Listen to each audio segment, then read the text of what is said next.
and founder of Something or Other Publishing, Wade Franson, is the host of Created in the Image of God, a series that examines the role of religion in society, from messianic returns to the emotive responses transmitted through our culture.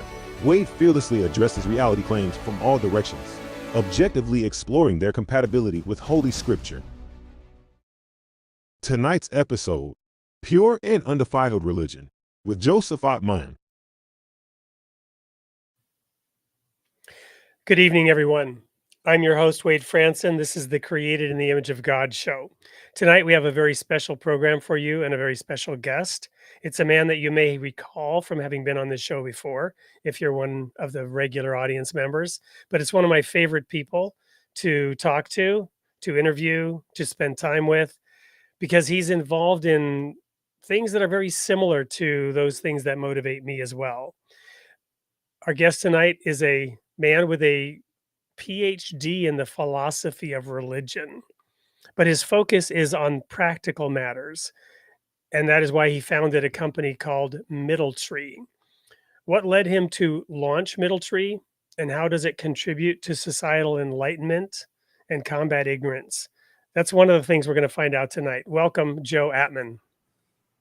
Thanks, Wade. Thanks for having me, as always. Now, Joe, let's start by talking a little bit about that philosophy of religion degree. And I know we maybe talked about it in the past, but what has it done for you and what has it not done for you? Start with what it hasn't done for me. You know, I think that a lot of people find religion, generally speaking, in trying times, and they look for religion to be some sort of gap filler, something that there's a void, and religion tends to fill that void. For me, I stumbled upon it in an academic sense, right? I found religion in a classroom. Some people find it in a foxhole. Some people find it, in prison, or again, because they've got that void. I found it in a classroom. And I thought when I was, studying religion, or at the beginning of my journey with it, that I was going to discover all the secrets and truths of life, and the kind of mysteries of faith. That I was going to have a better understanding of all those things. And academically, what I found was that you have a lot of information downloaded onto you, but you don't necessarily have any better understanding of things as they really and truly are, unless you do that work with and within yourself. This religion is just, at least academically speaking, in the classroom, like any other subject. It's a lot of information that is given to you, and you are made to sort of spew out repetition about and rote memorization about the facts concerning it, and there wasn't as much critical thinking within it as I had thought, even at the higher levels. So I found that it didn't really give me this sense of understanding about the world that I thought maybe that it did, until I started to reflect again on so many things within myself, and started to do my own work on my own spirituality, and using a framework of the things that I learned. There's a great saying that I always use, that I'm a big fan of Zen and Eastern religion, and there's a great Zen saying that says, you use Zen like soap. First you wash yourself with the soap, and then you wash off the soap. And that's kind of how I've approached my degree with religion. When I first got into my PhD program, I was in this survey class, and in a survey class, they give you the whole litany and history of whatever the subject is. There was a guy who sat in front of me in this class who it was his last semester in the program. He knew everything. And I was like, it's going to take me a decade to retain all the information. And so I was trying to play this keeping up with the Joneses kind of game with not only him, but so many other people in my program, when I realized and discovered that I got to that place for a very particular reason, focusing on myself, and that was and doing the things that I loved and was interested in. That's what had gotten me there. It wasn't being necessarily this wealth of information about all things within, to spew back every concept within religion and theology and philosophy. It was more for me about taking all that information, internalizing it, working with that internally in myself, and then putting my own creative bent and spin on it.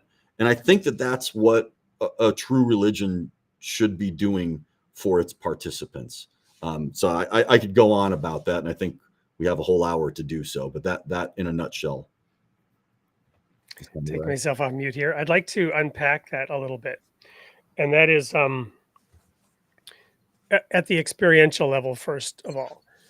You mentioned you found it in a classroom, but then you were saying, well, it was also kind of dry in the classroom. So what was the timing of that, right?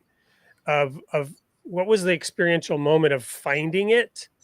And when did you then realize I'm not really getting everything I need to out of this because of the nature of the classroom or academic study? Yeah. And this isn't to denigrate any of my professors or anything, Right. No, this I get is, it. I talk about this at Middle Tree, the place they're just two different things, and they're both necessary and valuable.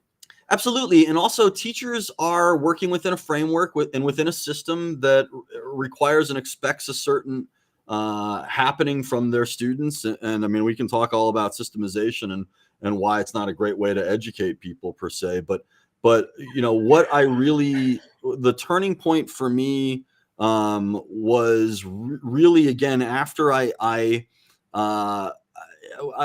think it was my first semester of my last year there, when you're supposed to start putting your dissertation proposal together and you're studying for your qualifying exams and all this.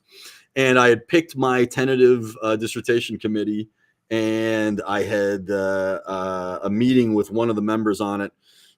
And it was, we were talking about all my ideas, and I had, several different things that were kind of all over the place. And he was like, whoa.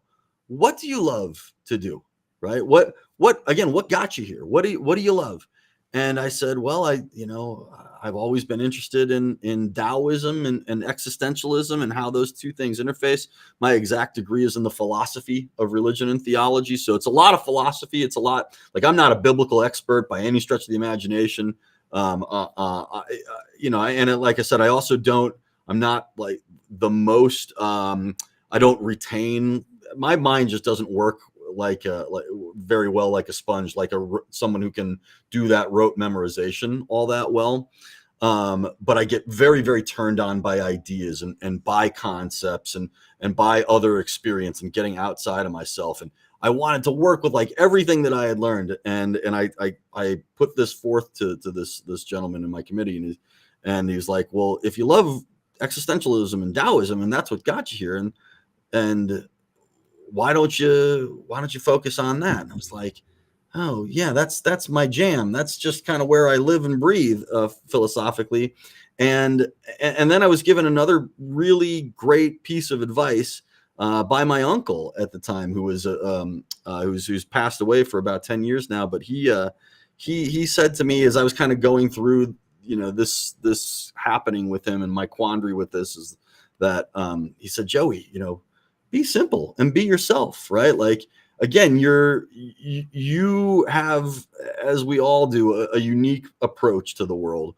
Why try and put other people's ideas into you and have you work with that frame? Like, why are you trying to be someone else or be an expert on someone else's ideas? Why not simply be who you are and you use those ideas, but you internalize them and you put your own creative spin on that. And even in philosophy, I don't think we are trained enough as philosophers to do that, to think critically. One of my dear friends is a world leading expert on Whitehead, and he has said to me in no uncertain terms that he doesn't necessarily, he's not postulated his own philosophy. Whereas Wade, you know that I kind of did that accidentally, and I'm not saying one approach is better than the other, but for me, that worked, right? And I think for a lot of people searching for religion, they need, again, that void filled, and they need to take on the tenets of the religion and the beliefs of that religion and all of those things. That being said, that doesn't work for everybody. And the same is true in an academic sense. So, Well, what this all brings to mind for me is Zen and the Art of Motorcycle Maintenance, and Robert Pirsig, who experienced his moment of quality, right? He called it quality, I believe, in which, and this is in, 70s, right? So that word quality has been used in different ways since then. But what he was describing to me was living on the edge, right? And if I believe you've probably read the book, many have. It was very popular for a while. One of my favorite books.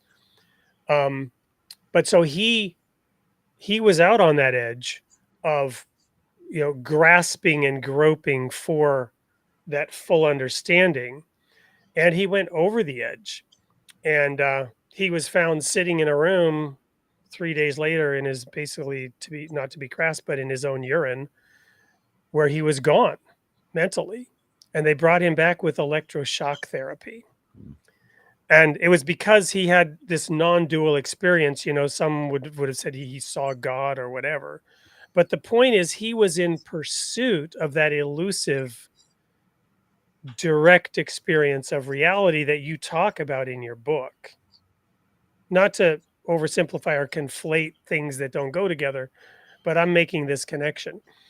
And then he got into Zen and motorcycle maintenance to keep himself grounded, because he wanted to go back there, but he knew he couldn't, right?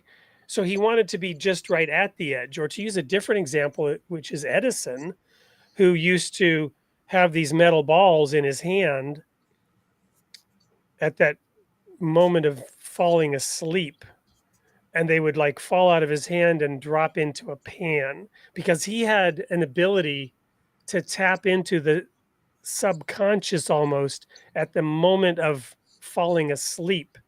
And he would use those moments to invent. I mean, you can read about this with Thomas Edison. So what I'm getting at is different ways that people, and extreme sports, right? They live on the edge of disaster. sure. They got it, whereas most people, they like swimming in a comfortable lane that's well defined and safe. How would you respond to that reaction to what I'm hearing you say in terms of your desire to create your own philosophy, which is what, academically dangerous, right? Because somebody's going to say you're a complete moron. I was told by the same gentleman who I'm describing, who ironically gave me this advice to go back to the things that got me here and that I loved, and just kind of be me. That when I presented my initial version of my dissertation proposal, I'll never forget it. It's a great phrase that I use. He said it was a blurry vision of a promised land behind the moon. Great line. A blurry vision of a promised land behind the moon. Great line, right? Wait, didn't Pink Floyd write an album, something like that? Something like that. I think if you play it to a Wizard of Oz or something, that line appears. But so I just found it ironic that the same person who told me to be me also told me a number of months later, like, ooh, not that much you, right? Like, don't like, let's not do that. And then also further ironic, do what you love, but get a job that pays well. There you go. Right. Exactly. And again, I don't really blame him. That was his job to sort of keep me. He's an academic advisor. Right? He's got to advise you academically. Exactly. And again, and this speaks more to the system that we were both operating within at the time, Yep. And the same can be kind of said, of a religious framework. You've got to operate within the framework, but and creating, your own framework can certainly considered dangerous, but it can also be very liberating for yourself. And then, of course, Wade, you can guess what that work, that blurry vision of a promised land behind the moon, turned into. Well, it turned into my book, A Philosophical War. I wrote my dissertation. I did that, whole thing or whatever. And funny enough, like I barely remember, like my dissertation is public knowledge, like most ours. Mine is up on my website. I don't really even, because I was kind of just writing that. That was work I had already done, right? And I'd been interested in that, and I just expanded the connections between Taoism and existentialism and all of that. But what I really wanted to do was the book that I wrote, and I started working on it. I think I started work. I know I started working on it before I finished my dissertation, because it was like two different projects, right? So when related but distinctly different. Yes, exactly. But again, when you swim out on your own, it gets, because it's uncharted waters, right? The comfort. I call it the gangplank. You've got a sword at your back, and sharks in the water in front of you, but you got to take that step.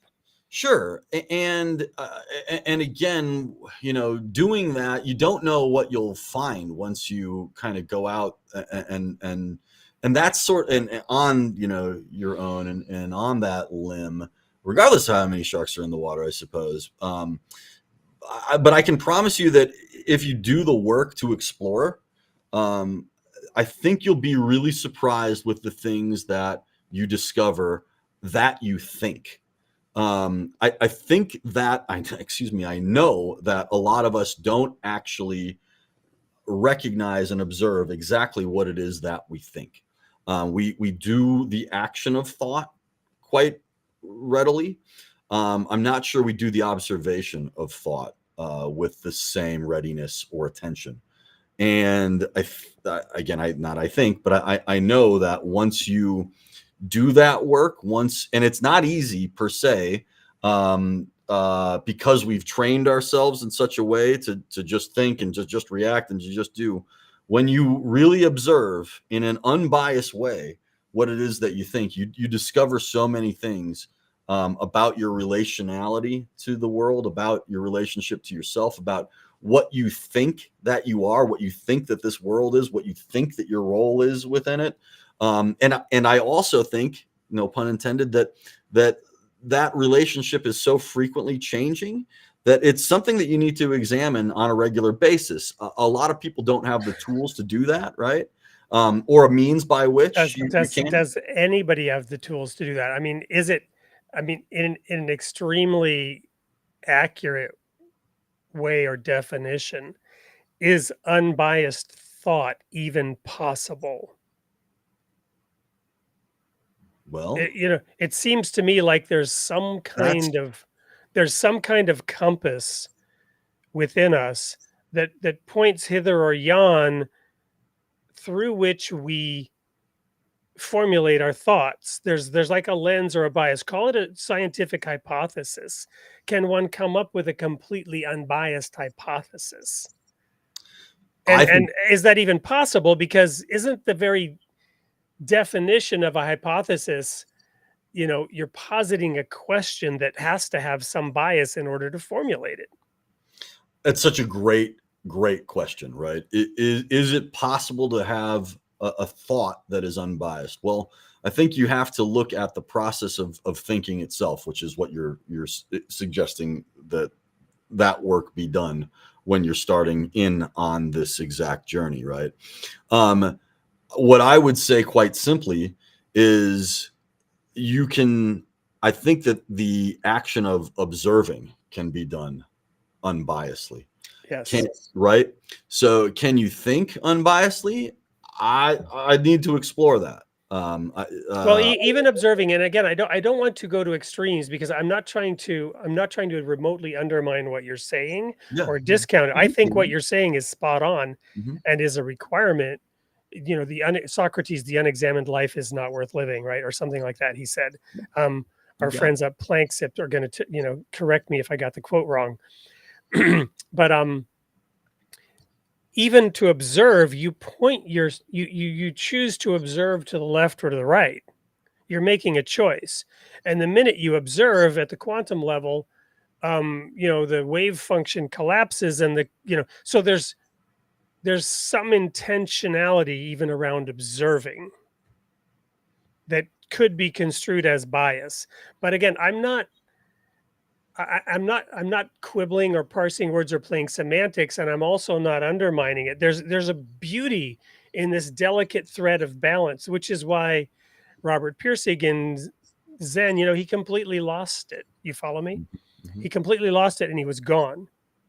He was not, he was no longer present in his body until they brought him back with electroshock therapy. He was not dead, but Support his there. mind was gone. Yeah. Yeah. You know what I'm saying? So he achieved that state and he like crossed over an edge somehow. Mm-hmm. And that's ironically kind of the point of spirituality, right? Is uh, losing yourself. And I think that a lot of what we're talking about so Really what far, Jesus said we should do. You must lose your life in order to find it. He that sure, loses his life will find it. sure, and but I think that all of our attachment on all of these biases that we have, that all is contained in an identity, of course, and all of those things are colored by our experiences, and all of the thoughts that we have. They're all of those things are, yes, kind of in some way tainted. Um, so how do you step out of yourself and become pure observation? How do you step out of your own thinking, to not think at all, to just be with, to what I've called this caressant relationship, this something where you and the observation, that which is observed, the observer and the observed become the same thing. Uh, there is a question within consciousness about when there is observation, pure observation, what is it that is observed? Are the observer and the observed not the same, not just the same thing? Because you can't have one without the other, really. And so you're just two sides of a singular coin there. So how do you rid yourself of biases? And I think the first step towards that, I know the first step towards that is simply recognizing that you have them, is simply recognizing, again, observing your own thought, observing that on your process there of thinking itself, and in the way that you put and construct together your framework, your perceptions of the world. And a lot of that, again, goes unrecognized by us. And there is a way to observe these things, and it is relatively simple. You can simply make a note of it. I mean, you can write something down, you could record it. What I do is I explore it through my philosophy, through art, through where your attention really goes, right? Through your own actions. But it does take reflection. So you let yourself run, so to speak, within your biases, and then you ask what just happened. Exactly, right? Because how could you be honest with yourself? Right. How could you be truly, if you're on a process to truly discover something about yourself, how could you not let yourself be yourself in an unbridled way? Well, and let's pause there for a moment, right? Because this gets back to your experience in school and the whole thing we're talking about here. How many of us are willing to let ourselves be ourselves in the first place? I think that's a really, really, again, a great question and a really difficult thing to do. Because And how many of us think we're being ourselves when we're actually being pushed, goaded, or channeled by somebody else? And yeah, I use this example all the time. We're given our consciousness. A large part of our consciousness is downloaded onto us before we can actually really even think for ourselves at all, right? You're born into a society, you're born into a religion, you're born into a culture, you're born into a family, you're born into a particular position in the world, particular time in the world, that has its own understanding of science, has its own understanding of what it is to be a human being. And so it's not until you become about, adolescent age, do you start to think a little bit for yourself, which is frequently why it's so difficult to be an adolescent and to deal with adolescence, right? And then ironically, you go through all that, and there's Were a you rebellion here period. for our post-dinner discussion with our 12-year-old tonight? Is that what you're referring to? No, I deal with plenty on my own over here, but and then ironically, you kind of go through. I mean, this is the not everyone's plight, but kind of the general plight. You go through this self-discovery period, and the rebellion, the self-discovery, the going on. And ironically, it's I don't know the exact percentage, but it's something like the great majority of people die within like 7 miles locationally of where they were born, which frequently, I mean, to go with what we're talking about, you frequently wind up back with what you were given initially, right? A lot Coming of people, full circle. yep. So The apple doesn't fall far from the tree, my dad used to say, which is getting to a different point, but you get it. So Yep. what I'm going to do right now, because this is awesome, I love it, but it's already 8:27 and I'm shocked. So I want to make sure to let the audience know we're giving away a copy of your book, and we're going to play a trailer of that book right now. And that book is amazing, A Philosophical War. When I started reading it, I immediately had to get in touch with you to discuss its contents, and it led to this really rich, full, meaningful discussion. So we're going to go to a quick commercial break. When we come back, we're going to pivot away from philosophy into practical application and get to the topic of tonight's show, which is pure and undefiled religion. We're going to understand a little bit about what you've done with that insight, with that awareness, how you let yourself run, and what you see yourself doing today. Don't go anywhere. We'll be right back with more from Joe Atman. In a world where the battle of minds goes unnoticed, one man dared to challenge the very structure of consciousness itself. Joseph Atman proudly presents the first part of his groundbreaking collected work, A Philosophical War. Atman's mission is to expose humanity's most elusive adversary, the structure of its own consciousness. He argues that the modern human condition is plagued by a thought process that inflicts unnecessary suffering. This thought process, like a stealthy enemy, wages war against our nature. Atman's quest is both daring and revolutionary, to overthrow and replace the current prevailing conscious structure. He identifies the enemy within and seeks a more coherent and powerful ally. With digestible bursts of epistemological guerrilla strikes, he pierces the lines of everyday thought patterns. This counteroffensive offers a new perspective, one that challenges the way we perceive reality. Atman asserts that humanity's consciousness has relied too heavily on thought alone. He introduces being with, a relationality that harmonizes humanity with the world around us. But the battle doesn't end there. Atman reinterprets the early chapters of Genesis. He calls for the removal of contemporary notions of God while offering a profound argument for God's existence. Filled with intrigue, simplistic insights, and mystical yet realistic hope, this book is a potential landmark work. A Philosophical War by Joseph Atman. Available at Amazon. And there's a QR code that you can scan with your phone, which, of course, if you're watching this on your phone, don't do that. We want you to stay right here and listen to us. But it'll also air later when this is recorded or posted afterwards, so that people can go get it. But if you want to get to be the one to be given a free copy, you can leave great comments like this one by Crackers, who is obviously trying to get a copy of that book. But we'll be looking at more of these. We could do like last show where we just gave a copy, like we was like Oprah giving away copies of. Exactly.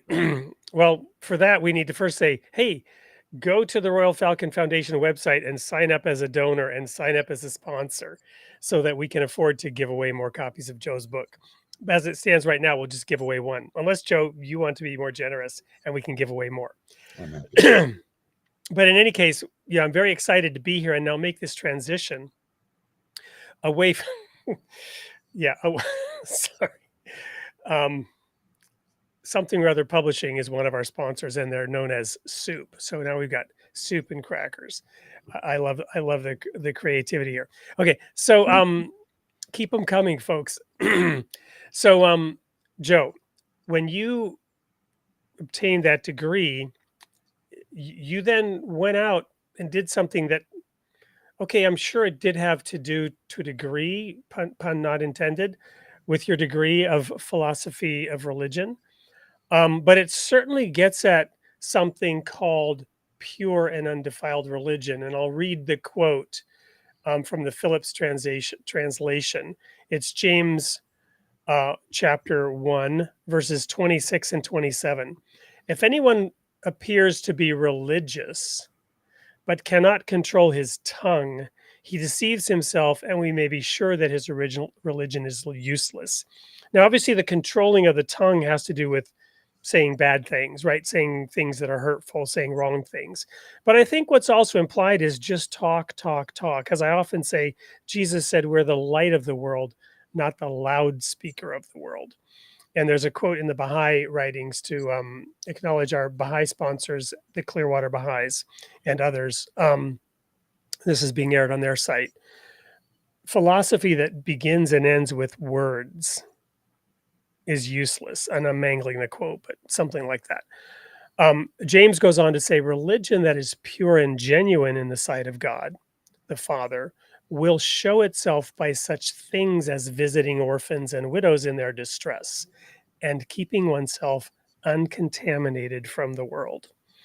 So tell us about Middle Tree. Yeah. So, right when I was about to actually, get my doctorate degree, I started this organization called Middle Tree, and it is an educational nonprofit that works in a number of different ways with our communities that we're working within. And at the time, when I was getting the degree, I was like flyering cars. I'm like, what the heck am I doing?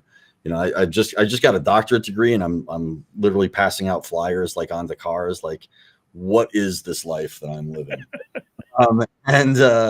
And I had this like very lofty idea for it that I won't go totally into, but I really kind of wanted to make it like a Plato's Academy of ideas and this space and place where people could come and this information exchange. And people are like, wasn't that what a college is? Well, I can tell you from having been in college for the better part of 2 decades, no, that's not what a college is. And increasingly, it's less and less of that from what I hear. I mean, I've been out of college for, a decade now, but yeah, I mean, again, for a long time I was in it.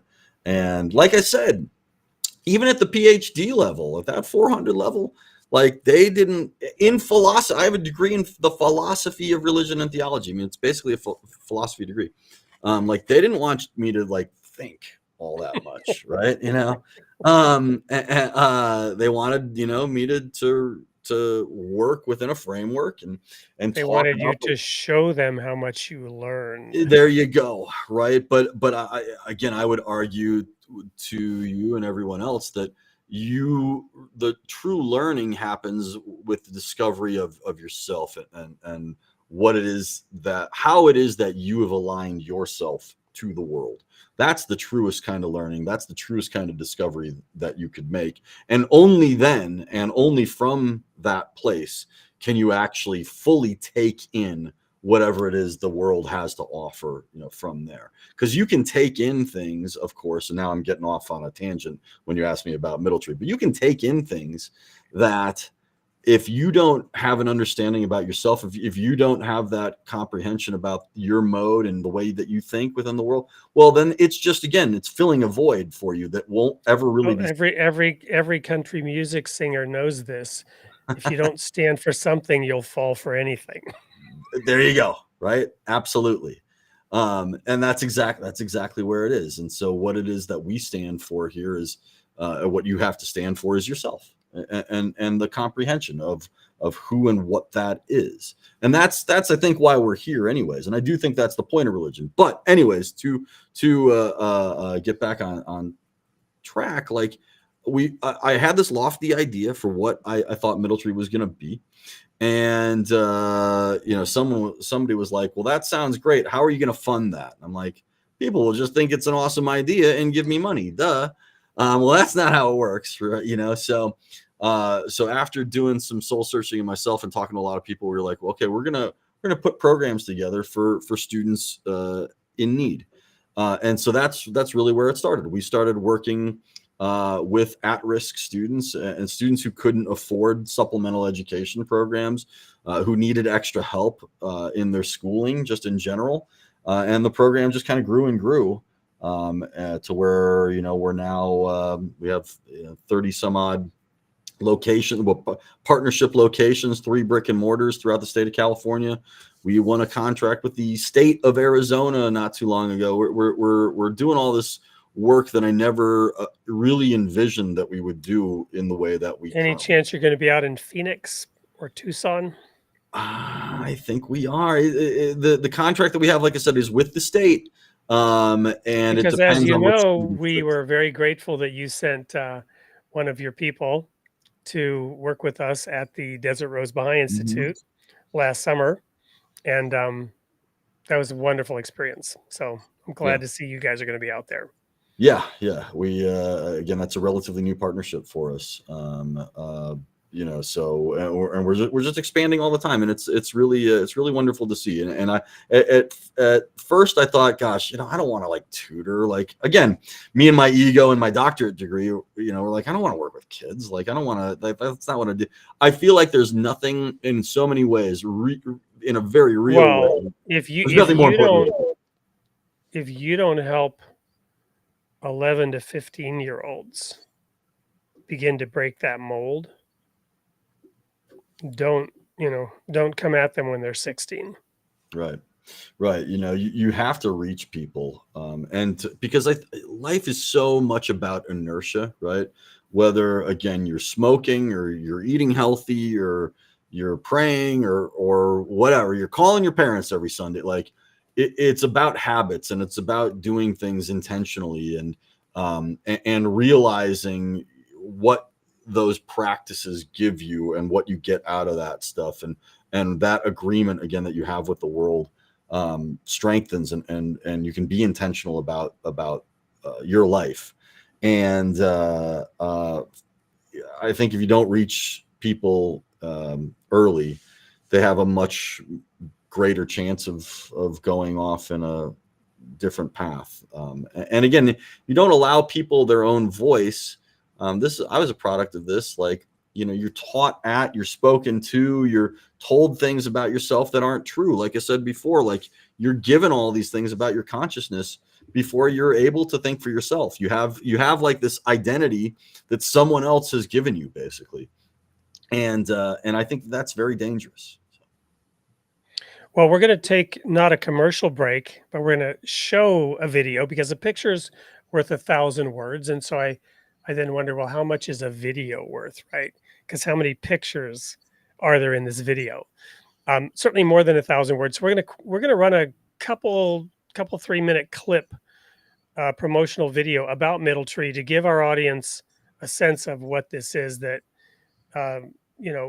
even if we invited you to speak for another 10 minutes on it, probably they wouldn't quite get this image. So we'll just roll this real quick.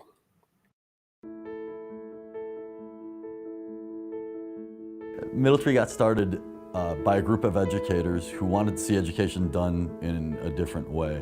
Socioeconomic status is the primary factor in whether a person is admitted to college at present. And we think that is simply, unfair. And so our mission is to work against that by allowing people from less privileged backgrounds access to the tools that people from more privileged backgrounds are able to have. The programs that we offer here are tutoring, college counseling, ACT and SAT test prep, and our summer seed program. The tutoring program is unlike any other on the planet that I'm aware of, in that we allow students to be here on a membership basis. Students can come as often as they'd like to without an appointment, and they can be here for as long as they want to. I really like helping kids understand things that they have been told that they're not good at. In 6th grade, that's when I noticed my grades started to go up, especially in math. That's usually where I need my help. I prefer to be able to just have fun with the kids in a way that inspires them to want to learn more and to have fun while they're learning. The way they do it here, they just have that vibe, if they make it fun. We don't have a system here, we don't have a workbook, we don't have an actual program. We have individual students, and we approach each and every individual student as individuals. I love to go finish my homework so I can go home, chill, and just play video games or something like that. What Middle Tree did for me was it gave me back my time after dinner or before dinner to do things with my son that let me be mom. It gave me back my mom time. I came here and I finished the year with a B in math, which came up from an F, which I totally think is because of this place. I had A's and B's completely. We really want to make sure that we're reaching people on their levels. If you don't understand something, they will help you until you feel comfortable with it. I like to empower my students to use their voices. They want you to ask questions, and they want you to learn better than you ever did before. Really, all we really want are for our kids to be healthy and happy, and I think Middle Tree embraces each kid being their best self, being their individualized self.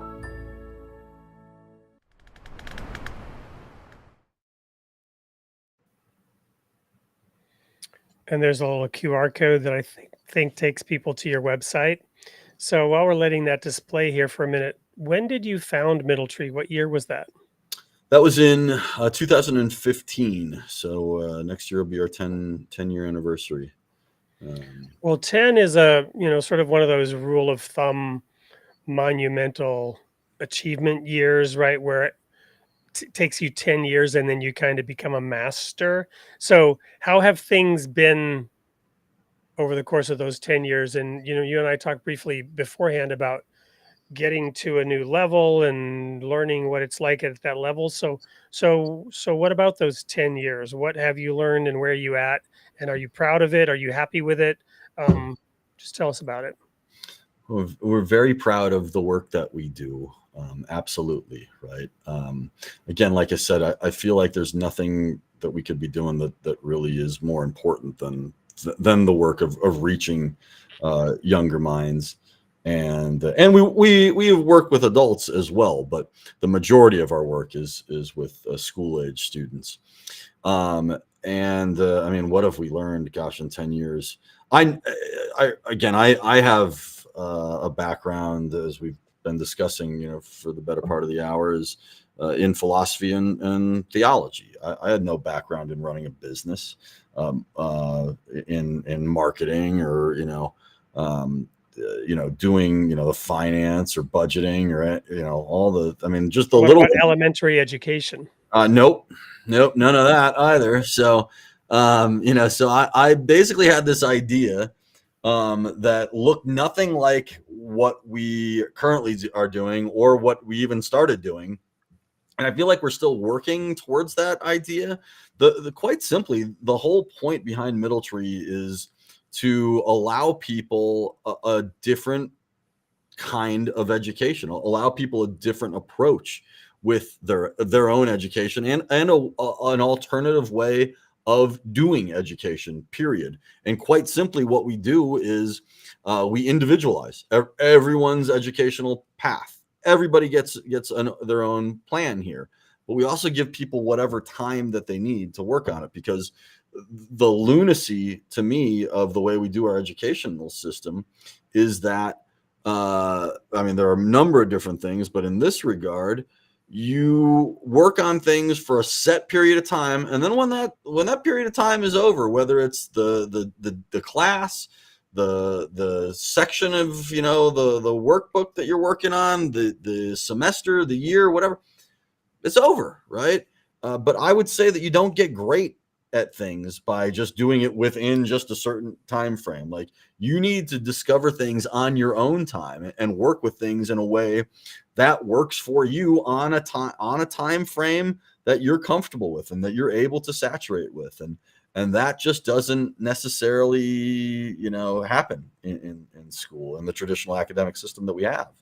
So, Well, and speaking of that sort of business aspect, how's that working out from an ROI, cost benefit perspective, not going bankrupt perspective? yeah, better now. I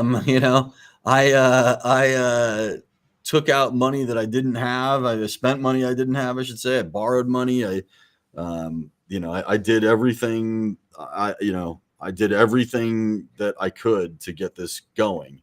Uh, Oddly, I knew it was going to succeed. I just knew that, like, the idea here would win the day. I didn't realize that not everyone would get it, but I knew that enough people would understand what we were trying to do, and I knew that I was going to be able to communicate what it was that we were trying to do to enough people, or to the right people, so that they would in turn come and support us. We're currently funded by and large through our partnership programs, that is through other school districts that we work with. Mostly, students who need this kind of programming. We used to work with, like, exclusively at-risk students, but we work pretty much with everybody at this point. So funding is it's never easy to come by, but we kind of, we've been around the block a couple times, and we sort of know how to target it at this point. So, Well, do you feel that the program is viable partially because of the massive nature of investment in education and the large degree of waste in that spent money? In other words, whatever your intended objective or outcome is, the amount of money spent on education of your target age group in this country is ginormous. And most people would agree that we're not achieving, and if you, especially if you compare it dollar to dollar to other laboratories globally, meaning societies and their investments in education.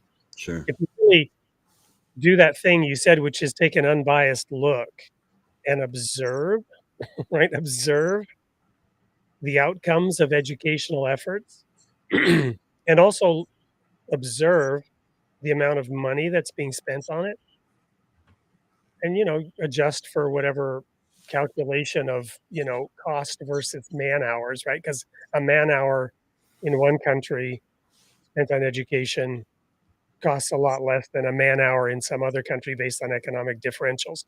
My point is, if you can take enough steps back and look at all this, plenty of money is being spent on education without achieving desired outcomes. And if some reallocation of that investment were made to programs that actually deliver outcomes, you find there's plenty of money to fund whatever it is you're doing. Certainly. Since COVID, I would say that the government has done a lot more to fund educational programs like ours, and to underwrite the kind of happenings that we're doing here, and recognizing that their own districts are stronger when they support programs like ours. And they've made a lot more money available for that kind of programming. And I think that's benefited everybody. It benefits students, it benefits parents, of course, and it supplements the school system itself. So I will say that I think that because of a concerted effort coming from the highest levels in government, to shore up a lot of the lack in education, that not only have all of the players that we just mentioned benefited, but there's now this sort of cohesion and this expectancy that these kind of programs, like schools can't do it all, and schools can also work with other partners to do the things that they just are limited, to be. They're limited in their scope given what it is that they do. Now, I have a whole other thing about how that no amount of money in the school system can fix the real problem with the school system, because school is a system, and systems only. So I've been sitting here thinking about what questions I should ask, while also being sensitive to the fact that you're dependent on funding from the schools. So you don't want to too openly bite that hand that's feeding you by being too overly critical of them. But you were just going there, so no amount of money will fix it, which is what I was thinking. Why is that, and what do you feel comfortable saying about it? Well, because I can argue to the fact that teachers, administrators, superintendents, all these people are victims of the school system also. They're not doing anything wrong. There's nothing. Amen. And the reason I have some insight into this is, as I think I taught 4th and 5th grade out in your backyard out in California. I'm trying to remember the name of in Glendale, right? Okay. Yep. And right outside of Pasadena area, LA area. So I taught there for 2 years, and I resigned and got out of it because I'm like, this is zombie making, right? I can stay committed to the good work that I am doing as a teacher, reaching these 4th and 5th graders. And I saw transformation in these kids through my hard efforts, right? To really reach them, to pour every ounce of my being into helping these kids grow and develop through the opportunity they had in 4th and 5th grade. And I had some successes, and I could brag now about my successes within those 2 years. But by the end of it, I'm like, this is turning me into a zombie, and I'll never be able to make the money I need for my family doing this. And the only way to rise up and provide more for myself would be to get into administration. And then I really would be a zombie. Again, I would just argue that some of the biggest victims within the school system themselves are the administrators, are the teachers, these people who get into education with very good hearts and well intentions, but then fall victim to the monster that is the education system. But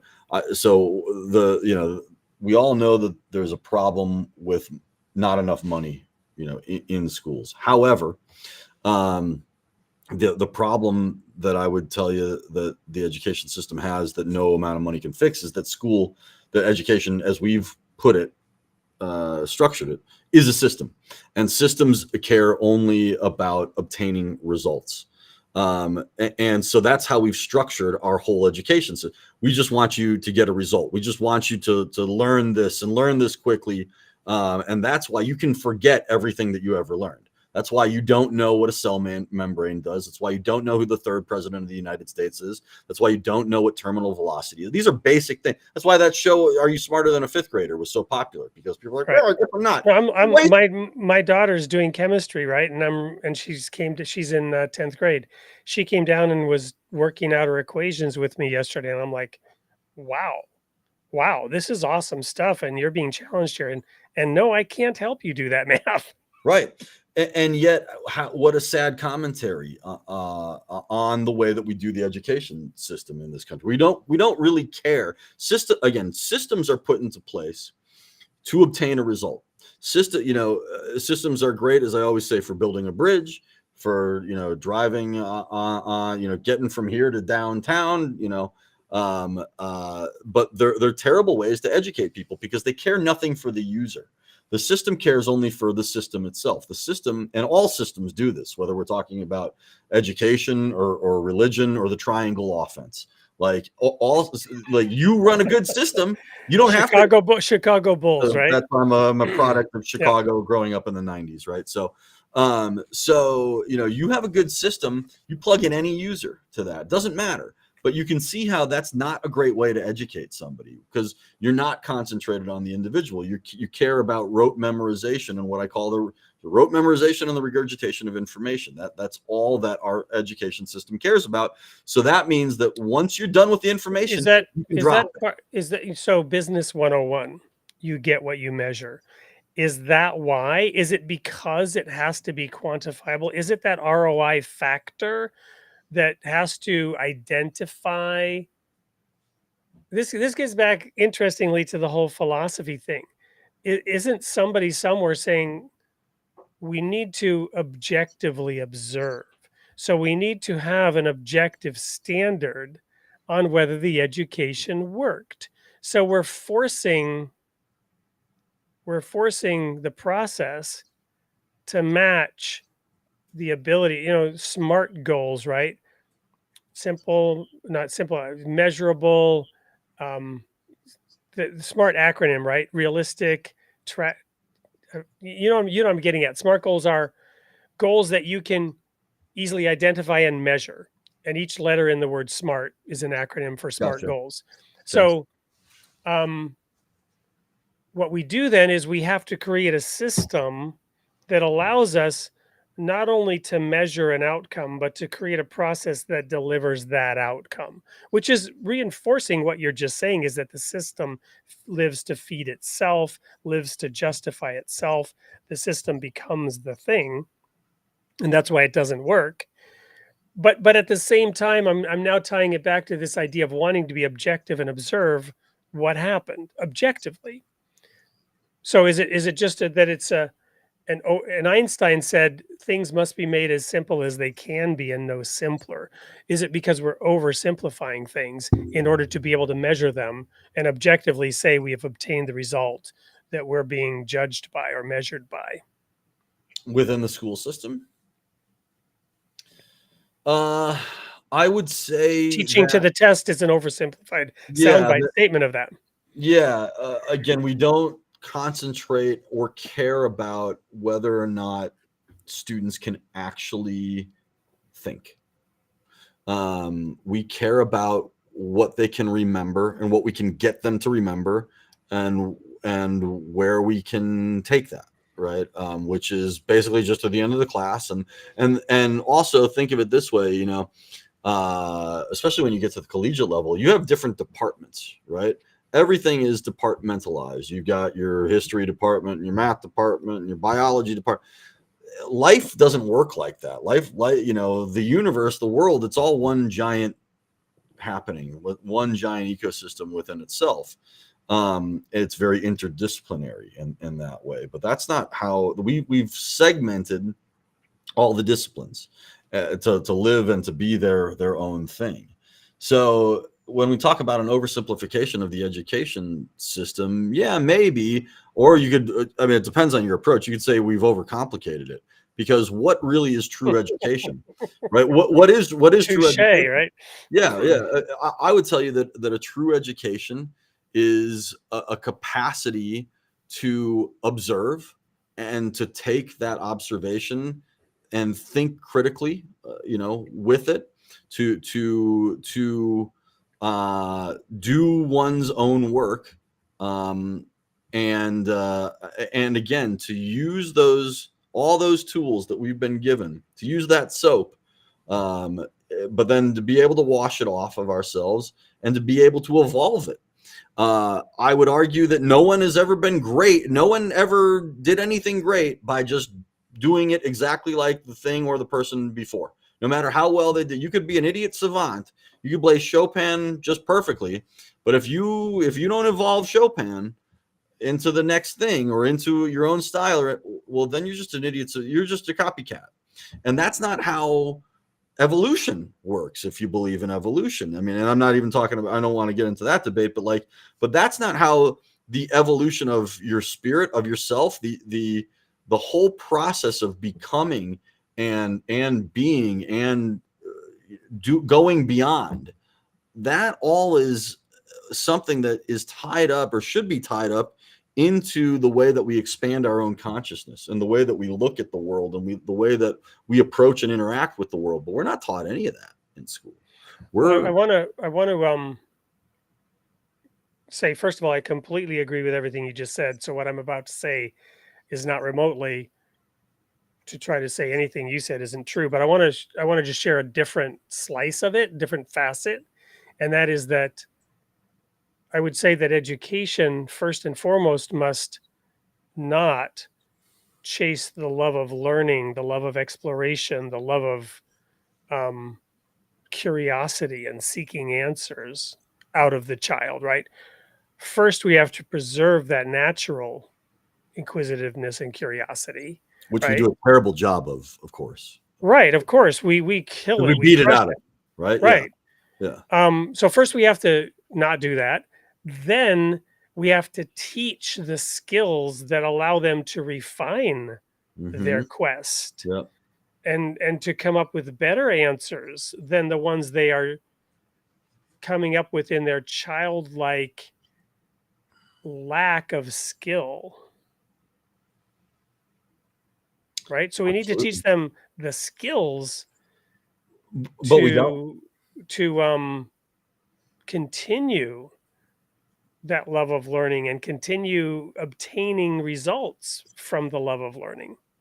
But of course, fostering a love for learning is not the focus of our education system at all, right? You'd think it'd be a primary function of it, but and again, this is not the fault of any. In order to do that, you would first have to observe that you're destroying it, and there's no way anyone's ever going to admit that. Right. Well, there's too much at stake, and there's too many people's careers and lives and a whole system itself. There's a whole economy around, the education system. Of course, there's billions and billions and billions of dollars per state, right, in its own education system. So, but again, to evolve something, you have to take a critical look at it, and to see what it is on a very basic level, be honest about it, and then you don't even have to come up with a plan. You just have to see what's going on there and then, and it's quite obvious within our education system is we're teaching to a test. We're teaching students that competition is more important than collaboration and cooperation. We're teaching students that failure is not acceptable. When what's the best way to learn anything? Well, Ask anybody. Getting back to one of the things you said at the outset, coming full circle, dying here at the end of the hour, close to where we were born on this show tonight. I'm currently doing a blog on the Interfaith Library, and I think this is actually being streamed live on the Interfaith Library now as well. And so I want to bring it also back home to religion, because we have some interesting comments in there that are, sort of taking pot shots at religion and religious figures like Moses, which is totally fine. I'm not going to address them. But what I will say is that in this blog series, we've gotten to the point where I shared that in the Baha'i faith, which I'm a Baha'i, there is no clergy. And one of the people said, well, that's going to lead to a bad result. And and this is on my mind because I'm answering this blog right now in the comments, and there's a discussion that's been going on. And not to spoil it, because I'm about to post this answer, but I've been working on it sort of all day. My own experience was resigning from the full-time ministry. We never called ourselves clergy, right? We were ministers to the body of Christ, right? We tried to be servants. So the idea of clergy doesn't fit with that, in my opinion. But he was saying that, you need these experts, right? You need these full-time experts whose job it is to spend their time studying into this to lead to a good result. But you were saying earlier that in the universities, there's no discussion of ideas. There's not a free exchange of thought. And I was really trying to get at that. And when I resigned from the ministry, which is what led to me going into teaching for a while, I did so to separate my faith from my paycheck, right? I stepped outside that system. that despite all of our best efforts, and I can assert that the majority of the ministry in that global organization came into it with some degree of purity of heart and intent, but was ultimately, succumbed to the fact that it was its own system and its own hierarchy, right? And this person was saying, well, not having a clergy is going to lead to a negative result. And the one thing that I did not put into the blog, or the response, which I now have to put in, is that the very first principle of the Baha'i faith is the independent investigation of reality. The independent investigation of reality. And the minute you have a priesthood, the minute you have a systematized approach, you begin slowly, inexorably, to squeeze the life out of that independent investigation. So you have this balance between orthodoxy. You have this balance between the consensus, right?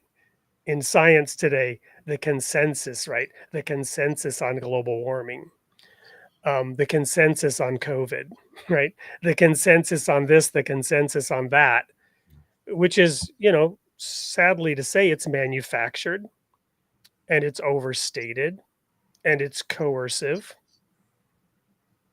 And you can follow the money, for example, to the pharmaceutical companies. I learned something recently, which is, those, and I'm off on a tangent, but this is a different example of how those systems work and how the life of that independent investigation is strangled out of things. Many of us may have asked ourselves as we watch TV, if we're watching, we don't typically watch it, but when I would go to my in-laws, which I had to do quite a lot for a number of years because of my work and travel schedule, and I stayed with them 2 nights a week, they were always watching the TV. And on the TV, there were always these ads for all these drugs. It was like shocking, just shocking.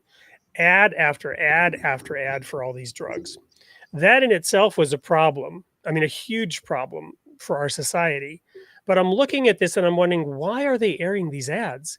These ads are so stupid, right? Because they have the sunshine and the child blowing the dandelion and the dogs jumping about and the mother watering the flowers as they're talking about what this drug can help you with your psoriasis or your erectile dysfunction. Sorry, if your tummy ache or your arthritis or whatever it is. And then it says, of course, this is going to make you nauseous. Your hair is going to fall out. It's going to kill you. But you will, in 65% of the patients receive some relief from their burning feet syndrome. And I'm like, there's no way there's an ROI. I could not understand why these ads were airing. And then I read an article which explained it so perfectly. And then I talked to a very senior attorney today, and I got the second. So there are 2 reasons why they run these ads. The first one is the second one that I learned just today, actually, just this morning. This person said, well, if it's to cover their liability, whether they sell a drug or not, they can go before Congress and say, we spent millions of dollars educating Americans. Interesting. Warning Americans. So the first thing they're doing is the legal liability. So they don't care if anyone buys it because they've got a completely different system for pushing these drugs on you. It's called the the doctors industrial complex. I mean, go watch the documentaries on the opioid crisis and you'll see how all that works, right? You can watch them on Netflix. But the other reason is more nefarious. It's fine that they want to CYA, cover their butts. Actually, there's kind of nothing wrong with it. They're mandated to say these disclaimers and they do it. Fair enough. But the second reason they do this is probably just as much the first. And that is, if they were simply buying off the networks, it would be illegal. But they can spend millions and millions of dollars on advertising. and it's completely legit. And now they own and control the news media. And no story that objectively observes the result of these treatments, the result of this, no studies that are exposing the reality will ever air on those networks because they have been bought off by the advertising money. So the purpose of the ads is not what you think it is. And this bugged me for years. I'd watch this and this is so stupid. It would drive me crazy because my curious my thinking mind couldn't figure out the answer. You know why? Because I'm not a conspiracy theorist. My mind doesn't immediately go to there's a conspiracy here. I was just curious, why are they doing this? Well, and it's not that it's a conspiracy. It just makes total logical sense. Well, first of all, we want to control the news media so that we don't get bad press. And secondly, we have to cover our butts because, our drugs are killing people. They've got all these side effects that they're known.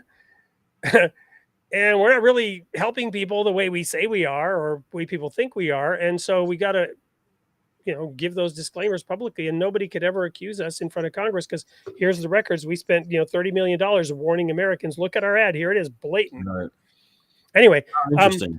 Why am I saying this? The independent investigation of reality. What you are saying, we need thinking people. This country needs thinking people. People need to follow that single rule or law. Independently investigate reality. See it with your own eyes, not through the eyes of another, which is another Baha'i quote. Yeah, that's and, it. And you're doing that with Middletree, right? You are helping these kids, teaching these kids to think, to explore reality for themselves on their own terms. We're trying to. We're certainly trying to. It's one of the unique things that we're doing is working with these students independently, again, in a framework that is designed for them. And when you give people a voice, they tend to use it or just discover it even, right? When you give them the opportunity. And that's like what we were saying before. Finding out what you think is the first step. Finding out what your voice says when you use it. That's the first step in any educational process or in any discovery. Finding out your relation to what it is that you're observing, to what it is that you're interacting with. And the only way to do that is to do it in an unfettered sort of environment. But you don't get that unadulterated access to yourself very frequently. You have to take it for yourself, given the way that the parameters that we set up around ourselves and within the systems that society has as its pillars, whether that be the education system or those of religion. And again, these things aren't necessarily bad per se. They're meant to be guideposts, not the end all be all. And too frequently, because of that, as we were also talking about, that initial that avoid within so many of us, and because we don't do this work of observing and this work with and on ourselves, that frequently these things. Well, speaking of that void, I want to show a comment by Crackers here and comment on it. As I was talking about this with the advertisements, he said, I think we're the only country that has that. And by the way, we're going to start looking at the comments because we got to give away a copy of your book. Right. Yeah. And Crackers is a great candidate because he's still there. And this one gives me a perfect segue. So when I was a kid, some people know, and I have a book out there called The People of the Sign. You can look that up on Amazon as well. But I was kidnapped as a child in a domestic kidnapping, and I was smuggled out of the country, and I was placed with my aunt and uncle in Sweden. And during my 2.5 years in Sweden, I had a completely different experience. And one of the things I noticed and learned about Sweden was that advertising to children was strictly forbidden. And so in America, you have entertainment thinly disguised that is a complete marketing vehicle. So, the Transformers, right? Video games that are made into movies, and that's sort of a new recent outcome of it. But advertising to children is a long-standing practice in America, and the amount of money and research spent on figuring out how to worm your way into the unprotected mind of a child to turn them into a fifth column, which is a subversive element behind, enemy or behind your opponent's lines to destroy the country from within. So that when you go to the grocery store, that 2-year-old, that 3-year-old is screaming at mommy to buy this or buy that. Where do you think that comes from? Aside from the attractive packaging, they've sat there in front of a TV and had the most sophisticated psychological methodology perpetrated on them to drill a gaping void in their heart that tells them you will not be whole until you obtain this thing. You are incomplete until you obtain this thing. There's something wrong with you if you don't have this thing. You will be happy when you have this thing. And this is how we were trained as children in America from a very early age. Why? Because, when both mom and dad went to work, the TV was the traditional babysitter. Sure. Now that's morphed dramatically since the time when I was a kid. But the methodology behind it has just been deployed and applied in a thousand fractured ways into our society. And lo and behold, in Sweden, it was strictly forbidden. They recognized the danger here and they protected their children by saying, no way, Jose, are we going to allow that? And yet in our society, nobody questions it. Yeah. Yeah, absolutely true. Which gets back to, pure and undefiled religion, to visit the widows and orphans and keep yourself, unspotted or, unaffected by the negative aspects of the world, untainted by the world, right? So we have to have a desire to protect those defenseless children, the poor people, the people that are on the margins, and all of our, all of us who, whether poor, rich, or, all children are, susceptible to this, and to not become tainted with the materialism and greed that drives so much of our society. Yeah, absolutely. So yeah, crackers. I mean, here in America, we've got a long-standing tradition of kind of doing stupid things like that. And by the way, I'm not anti-American at all. But we do have a global laboratory of different countries and different places that approach things in a different way. And if we step outside our bubble and observe, to your point, Joe, more fully and objectively, we can begin to learn some things. But I think you were going to make some comments as well. No, I mean, just that when you get, obviously, I think, as I was saying before, like, I didn't think that the work we were doing, was all that important initially. And now I think that there's nothing more important we could do, because when you get at the mind of that younger mind at an early enough stage, you can really make a giant impact. So that we market to children, or try and prey on the vulnerability of them, and and the appeasement of the hopeful appeasement of their parents. And I guess I didn't realize that in other countries that wasn't legitimate practice, right? Well, who knew, right? So yeah, you were the same as everyone 1964. I just assumed everyone did that. Right, totally. And Saturday morning cartoons, right? As somebody else mentioned. And this is part of what makes me who I am. I did have those experiences as a child. I have lived in 7 different countries. They did cause me to question my identity. They caused me to look at why I believed the things that I believed. And I speak several languages, and quite well. And to the point where I was thinking in those languages and even dreaming in those languages. And those languages are programming. They are like a software program that is different, right? The concepts to get back to your book, Joe, the concepts that we adopt and unquestionably think are accurate are challenged when we run them through a different software program. They literally don't compute when you take those words and run them through a different language, because even the words that are the same, this word translates into that word in another language, the concepts around that word are different in different societies and different languages. So I grew up naturally processing things. It's kind of like I joke that from a child, I chewed my food 30 times like you're supposed to. And it used to drive my dad nuts. But I chew on things more than most people. I think them through more because for whatever reason, those experiences forced me to have to think to even survive and to adapt and cope. Right. And no, those things they're not the same all over the world.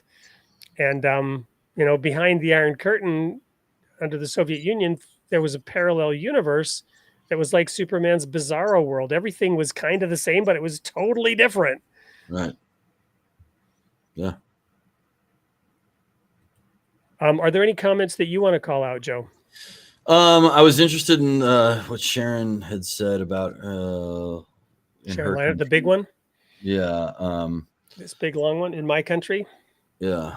I was just kind of glancing at it and trying to pay attention, obviously, to what you said. I'd be interested to know like what that country is, because recognizing different learning styles, it's so important. If we want to get education done correctly, you have to recognize the different learning styles. There's a great cartoon that I always use in my presentations that has a fish, a monkey, an elephant, a dog, and they're all lined up, in front of this tree. And the teacher says to make, this exam equal for everyone, we want, everyone should take the same test. So everybody climb that tree, right?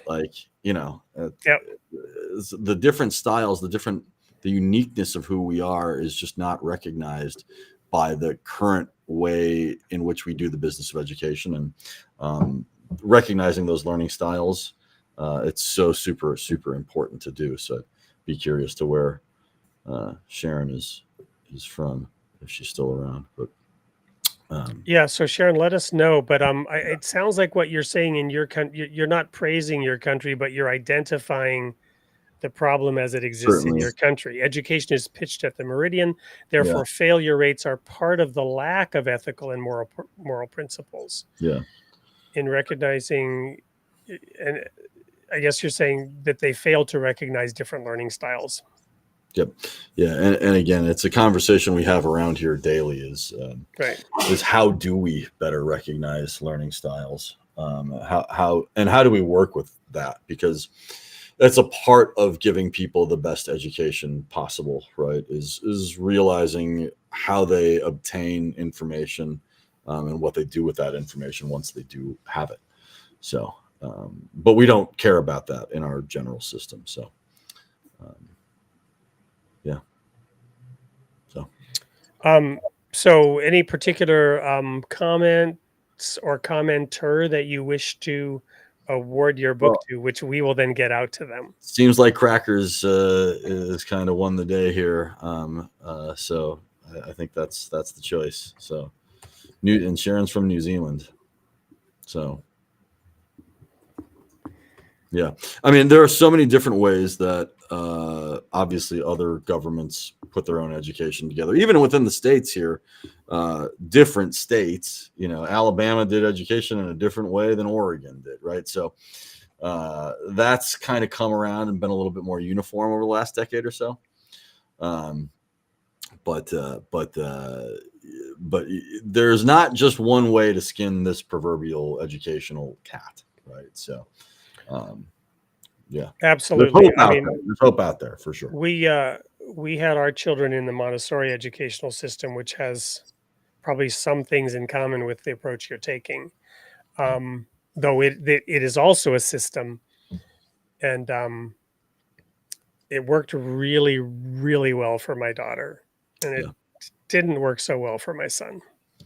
Everybody's different, right? And everybody's gonna latch onto things in a different way. The best system is no system at all. Is a system that works to get rid of itself. That a system that looks to do right by the individual. So it's not really a system, right? The best system is a framework that looks to promote the individual and allow that individual to understand his or her relationship with the world. Because again, systems are out to do one thing, and that's to obtain a result. And that's to ultimately lead someone to something, right? But the best thing that we could actually be led to is ourselves. So what do we need a system for? You don't. You need. And again, that's not to say that the institutions that we put in society are all necessarily nefarious or bad or something that we shouldn't continue to work with or promote or advocate or utilize in various ways. But again, like that soap, you need to eventually wash it off. You're going to get very itchy later on after you get out of the shower. So. Well, with that, I would encourage everyone to remember to use that soap and wash it off. There you go. That's my takeaway for today. One of them, Joe. It's been wonderful. It's been fascinating. We're going to wrap it up. We've awarded the winner, but the one thing I have not shared is next week's guest. So next week's guest is Chadwick Hagan. Chadwick Hagan is an American investor, entrepreneur, author, and executive producer. On Twitter, he is a frequent speaker and columnist on finance, philosophy, environmentalism, and fine arts. His work has been published in a variety of outlets. He hosts the current events podcast Deep Dive Inside and is working on a book about big government in California. And the particular article that he wrote that intrigued me to reach out to him is on Southern Baptists and cultural Marxism. He talks about how cultural Marxism has infiltrated and taken over Southern Baptist churches and how they're at war with that. And there were some insights and things that he shared in that I thought were fascinating, and reached out, and he's agreed to be on the show next week. So tune in, same time, same place for Chadwick Hagan. And Joe, we, as always, so grateful to you being here, and we look forward to having you back in the future to tell about the next phase of Middle Tree, and hopefully we'll also find opportunity to work together again this year like we did out in Arizona. I hope so. And Wade, you're always so gracious, my dude. So thank you for allowing me the chance to talk with you and to reach an audience that I might not otherwise get to. So I really appreciate, again, the allotment that you give me, the platform. I think that, what we're doing, what we're trying to do between, your work and our work here has so much that coincides that I hope we do it together for many years to come. So. Wonderful. And where's that Dan guy? I was hoping he'd show up. Who? He might have been participating in the form of some of the contributions in the chat tonight.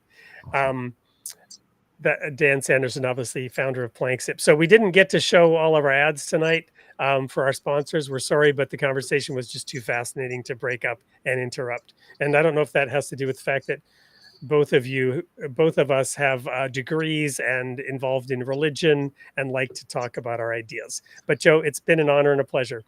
Thanks, Wade. Thank you so much. And everyone, see you next week, same place, same time. Till then, take those showers, wash off that soap.